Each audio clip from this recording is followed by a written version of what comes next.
Follow the drinking gourd. Follow the drinking gourd. Follow the drinking gourd. Follow the drinking gourd. For the... Look closely at this blanket. To a passing plantation owner, it's just laundry, a simple domestic chore, a piece of fabric drying in the midday sun. But to someone else, this blanket isn't bedding. It's a literal GPS. It's a map, a warning system, and a matter of life or death. In the American South before the Civil War, escaping slavery was a statistically impossible puzzle. You couldn't carry a paper map. If you were caught with one, it was an automatic death sentence or a brutal public whipping. You couldn't read the signs on the road because teaching an enslaved person to read was strictly illegal. And you couldn't speak freely because overseers and paid informants were listening to every single word. So how do you coordinate an escape across thousands of miles of hostile territory without writing down a single word? The answer is one of the most brilliant, sophisticated, and covert communication networks in human history. It was a language written entirely in plain sight, hidden inside the patterns of stitched quilts, the rhythms of spiritual songs, and even the intricate braids of a person's hair. Today, we are breaking down the secret codes of the Underground Railroad and how ordinary items became tools for a historic rebellion. To understand how this worked, we have to look at the daily routines of plantation life. Enslaved women were often tasked with spinning yarn, weaving fabric, and sewing clothing and bedding for both the plantation house and the quarters. This gave them access to materials that no one questioned. Enter the quilt code.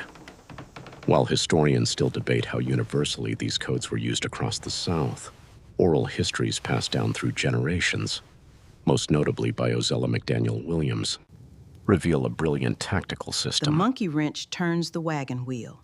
Strike out for the crossroads. This pattern is called the monkey wrench. When an enslaved person saw this specific quilt hung out on a porch or fence line, it was a call to action. It meant, gather your tools, prepare your physical and mental gear. It was the signal that an escape plan was actively being organized on that plantation, and it was time to get ready. But getting ready was only 5% of the battle. Keep low. The real danger started the moment your feet left the property line. Look at this pattern, the drunkard's path. It looks chaotic, erratic, and uneven. And that was exactly the point. When this quilt was displayed, it told runaways a vital tactical directive. Do not walk in a straight line. If you walk straight, the slave catchers and their tracking bloodhounds would intercept you in minutes. The drunkard's path told escapees to walk in a zigzag pattern, double back over their tracks, and walk through running water to throw the hounds off their scent. Fabric wasn't just decorative, it was a survival manual. This is not merely a piece of bedding. It is a brilliant tactical system. Every geometric knot is a hidden map. But what happens if you are working out in the open fields, miles away from the cabins where quilts are hung? What if you need to carry a physical map with you at all times, right under the nose of the overseer? You couldn't use paper, so they used human hair. This is a strategy with deep roots in Colombia, South America, pioneered by an escaped king named Bencos Bioho in the 1600s, which crossed over into North American escape networks. It's called cornrow mapping. To an overseer, a woman's braided hair was simply a neat way to keep hair out of her face while working. But to an initiate of the network, those braids were a topographical map. The parting of the hair represented paths of escape. Tight coiled knots called bunches were used to mark specific milestones, like a massive oak tree, a safe house, or a swamp entrance. Even the number of braids carried statistical weight. If a woman wore 5 distinct braids, it could signal to a group exactly how many miles they needed to travel before it was safe to rest. Think about the sheer psychological genius of this. The slave owners viewed enslaved people as property lacking higher intellect. That very prejudice became their biggest blind spot. They stared directly at maps every single day. completely blind to the fact that the coordinates to freedom were walking right past them. But visual cues only work during the day. What happens when the sun goes down and you are blind in the dark? You change mediums. You move from the eye to the ear. You turn music into a sonic GPS. We've all heard traditional spiritual songs. They are often celebrated as beautiful expressions of faith and endurance in the face of unimaginable suffering. But songs like Wade in the Water or Follow the Drinking Gourd were double-sided coins. They carried a literal, operational second meaning.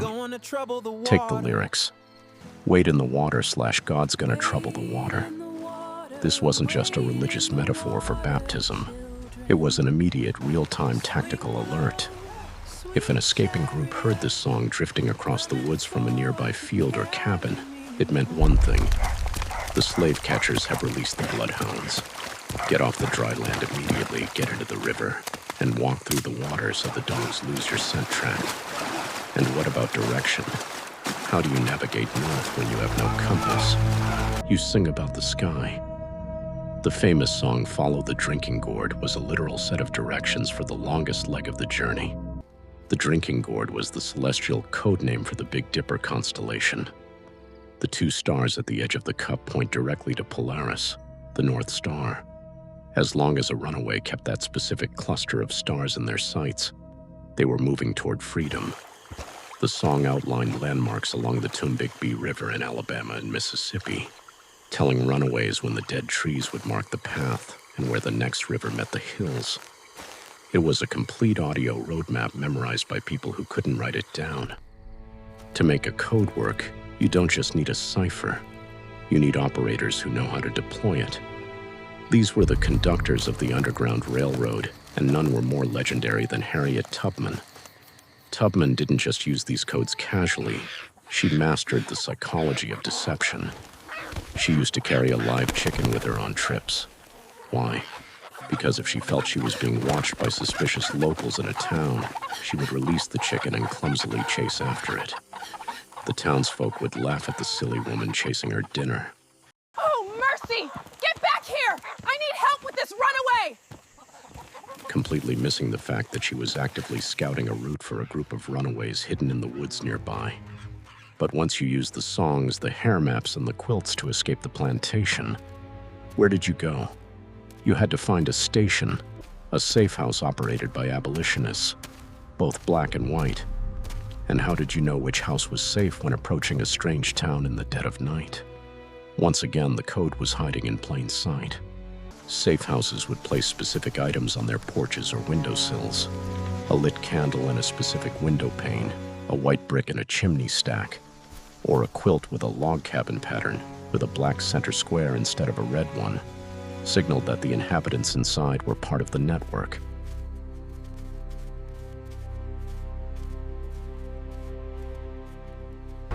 Come inside, quickly now. You are safe here. Down this way. Thank you.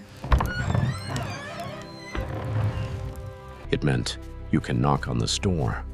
We will hide you in our basement, feed you, and get you to the next station. When we look back at the history of slavery, it is easy to focus exclusively on the tragedy, the chains, and the oppression. But when you look at these secret codes, you see something else entirely. You see an intellectual war. Enslaved people took the very items meant to represent their servitude, the cotton they picked, the fabric they sewed, the songs they were allowed to sing. Follow the guiding stars across the river to the promise. Follow the drinking gourd. Follow the drinking gourd for the... And weaponized them into tools for liberation. They out-engineered, outsmarted, and outmaneuvered a multi-billion-dollar system of human bondage, using nothing but creativity, memory, and sheer courage. The next time you see a handmade quilt or look up at the Big Dipper on a clear night, remember, you aren't just looking at craftwork or nature. You are looking at the remnants of a secret code that carried thousands of human souls to freedom. If you want to discover more hidden chapters of history that standard textbooks completely left out, make sure to hit that subscribe button, hit the notification bell, and drop a comment below on which code surprised you the most. Thanks for watching, and see you in the next video. Follow the drinking gourd.